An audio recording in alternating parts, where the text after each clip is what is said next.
दोस्तों, कल ही मेरे कोई पेशेंट के जान पहचान वालों को हार्ट अटैक हुआ और वो हॉस्पिटल गए, बोला बेड नहीं मिल रहा है, बहुत रश है, मेदांता में बहुत रश है, फलाने हॉस्पिटल में। तो मैं ये सोचने लगा इसका असली कारण क्यों इतनी भीड़ है हार्ट के हॉस्पिटल में। दोस्तों, जब इसकी बात पूरी आप समझेंगे तो आप बोलेंगे यार ये तो सारा गड़बड़ हुए जा रहा है, पर कहाँ पे गड़बड़ है वो जानकारी आपको आज देने वाला हूँ। इस वीडियो को एंड तक देखिए।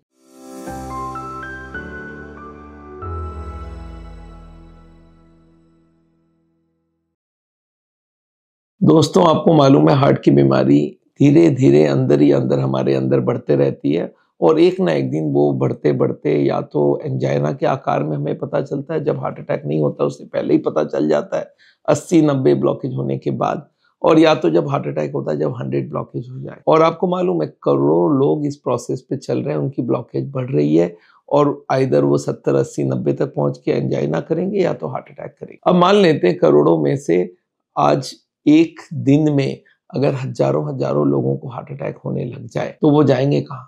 हार्ट अटैक है क्या? इमरजेंसी है, और इमरजेंसी के वक्त आप वेट नहीं करते हैं, जितना पैसा जो मांगे उतना देने तैयार बैठे हो।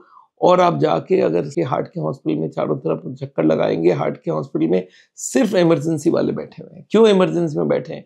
बिकॉज उनको पहले कोई ने हार्ट की बीमारी को डायग्नोस ही नहीं किया, उनको पता भी नहीं है हार्ट की बीमारी होती क्या है, वो बढ़ा रहे थे ब्लॉकेज और वो एक दिन ना एक दिन हार्ट अटैक होना था। तो ये जो डिस्प्रोपोर्शन है, इतने नंबर ऑफ पेशेंट्स है, हर दिन हजारों में मरीज है और वो हार्ट के हॉस्पिटल ही पहुंचेंगे तो भीड़ तो बढ़ेगी ही। आज मान लेते दिल्ली में 15 हॉस्पिटल है या 20 हॉस्पिटल है जो हार्ट का स्पेशली केटर करता है और सबके पास 10-10, 20-20 पेशेंट पहुंच जाए, आईसीयू तो उनके भरे हुए मिलेंगे हर वक्त।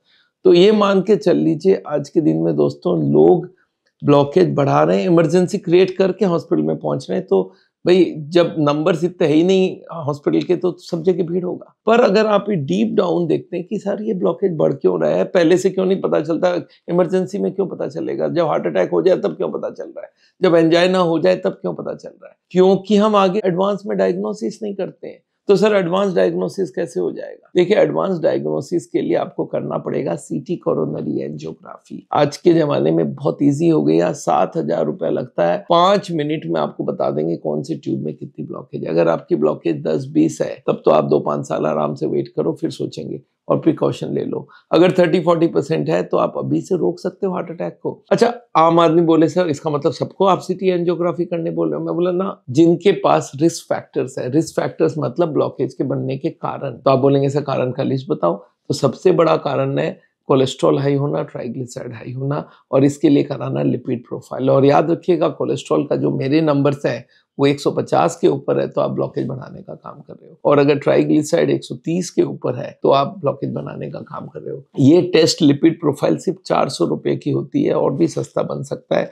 और इसके संग आपका अगर ब्लड प्रेशर या शुगर है, या आप मोटे हो, या तो आपको स्ट्रेस है, या तो आप खाने में बहुत सारे फैट खाते हो, नॉनवेज खाते हो, स्मोकिंग, जर्दा, गुटखा ये सब करते हो, तो इन लोगों को तो ब्लाइंडली जाके पहले सीटी स्कैन करा लेना चाहिए कि मेरी ब्लॉकेज इन एडवांस पता चल जाए, मैं इमरजेंसी में हॉस्पिटल का भीड़ बढ़ाने ना पहुंच जाऊं।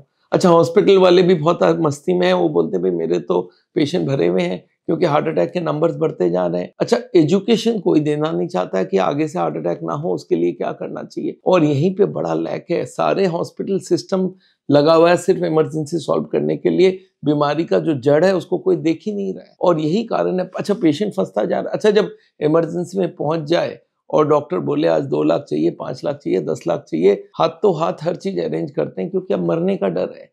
तो मरने तक कंडीशन पहुंचे ही नहीं, उसका ध्यान रखें। आप जरूर सीटी स्कैन करवाइए अगर थोड़ा भी मन में डाउट हो जाए। और एक है, जिनको भी हार्ट अटैक हो उनके परिवार में जितने भी जेंट्स है 30-40 साल के ऊपर वाले, उनको सबको सीटी स्कैन कराना चाहिए, क्योंकि जेनेटिक भी होती है। जेनेटिक मतलब आप सब चीज ठीक चल रहे हो पर आपकी कोलेस्ट्रॉल आपकी लीवर बना रही है, आपकी ट्राइग्लिसराइड लीवर बना रही है, तो जेनेटिक केसेस में भी सीटी एंजियोग्राफी करना चाहिए। तो दोस्तों, और मैं आपको बताऊं, सीटी एंजियोग्राफी पहले 15,000 रुपए की होती थी, अब वो बन के हो गई है 7,000 रुपए में हम लोग करवा रहे हैं। साउल के इंडिया भर में 137 क्लिनिक है, हर जगह जाके आप बोलिए भाई मुझे सीटी स्कैन कितने में करा के दोगे। और अगर आप हम लोग से कराना चाहते हैं तो हमारी ऑनलाइन कंसल्टेशन करके आप सीटी स्कैन करवाइए। दोस्तों, मेरा नाम डॉक्टर बिमल छाजेड़ है और आपको मालूम है हार्ट के बारे में मैं आपको एजुकेट करता रहता हूँ। हार्ट की ट्रीटमेंट करते हैं हम लोग बिना सर्जरी, बिना एंजियोप्लास्टी। अगर इमरजेंसी है उस दिन तो मैं कुछ नहीं करूँगा, बट जैसे इमरजेंसी टल जाए उसके बाद आप आ सकते हो and we will take care of you. Thank you so much.